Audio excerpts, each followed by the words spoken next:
Hi friends, రుచికరమైన పరోటా తినాలనుకుంటున్నారా? అయితే చేసుకోండి. దానికి కావాల్సిన ఇంగ్రీడియంట్స్ ఇవ్వండి. సో ఒక గిన్నెలో ఫస్ట్ ఒక కప్పు గోధుమ పిండి తీసుకుంటున్నాను. అలాగే ఒక కప్పు మైదా పిండి కూడా తీసుకుంటున్నానండి.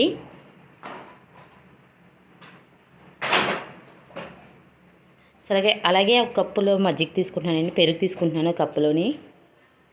ఇంకో కప్పులో నెయ్యి అండ్ నూనె కప్పు యాడ్ చేసిందండి. అది రెండుని నెయ్యి నూనె కూడా వేస్తున్నాను. అలాగే కొద్దిగా తినే సోడా ఉంటుంది కదా, సోడా వేసుకోండి. కొద్దిగా చక్కెర యాడ్ చేసుకోండి. అలాగే కొద్దిగా సాల్ట్ కూడా తీసుకోండి. సో దీన్ని మొత్తం చపాతీ ఉండలా వేసుకోండి. నాకు వాటర్ సరిపడలేదని కొంచెం వాటర్ యాడ్ చేసుకున్నాను. కాబట్టి మీరు కొద్దిగా పెరుగు కూడా యాడ్ చేసుకోవచ్చు. సో ఇలా కలిపి మిశ్రమాన్ని ఒక 30 మినిట్స్ అంటే 30 నిమిషాలు అలా ఉంచాలండి. ఫస్ట్ చపాతీలా చేసుకోవాలి.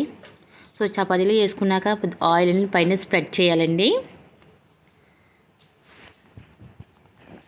ఆయిల్ స్ప్రెడ్ చేశాక చాక్తోని కట్ చేసుకోవాలండి. అంటే లోపల కొంచెం చాక్తోని చపాతీని అంతా కట్ చేసుకోవాలి.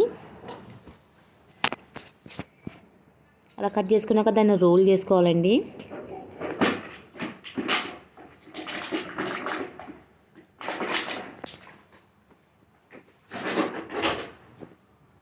కనిపించిన విధంగా చేయాలండి. అలాగా మీకు చూపిస్తున్నాను కదా, అలాగా.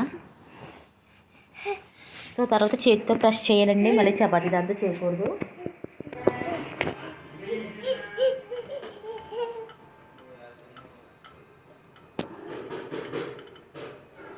సో అలా ప్రెస్ చేసుకున్న తర్వాత రేక్ మీద కొద్దిగా ఆయిల్ వేసండి. నేను 2 సైడ్స్ కాలుస్తున్నాను. సిమ్లో పెట్టుకుని కాల్చుకోవాలండి. పెద్ద మంటలో పెట్టి కాల్చకూడదు, లోపల ఉడకదు. సో సిమ్లో పెట్టి ఇప్పుడు కాల్చుకున్నాము. అది ప్లేట్లో తీసుకున్నాక వేడివేడిగా ఉన్నదాన్ని చేతితో ప్రెస్ చేయాలండి. పొరల టైప్ వస్తుంది. చల్లారిపోయాక ప్రెస్ చేయకూడదు, వేడిగా ఉన్నదాన్ని ప్రెస్ చేయాలి చేత్తోని.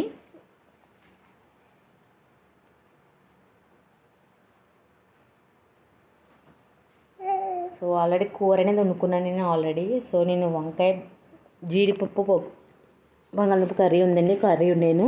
సో కాంబినేషన్లో అది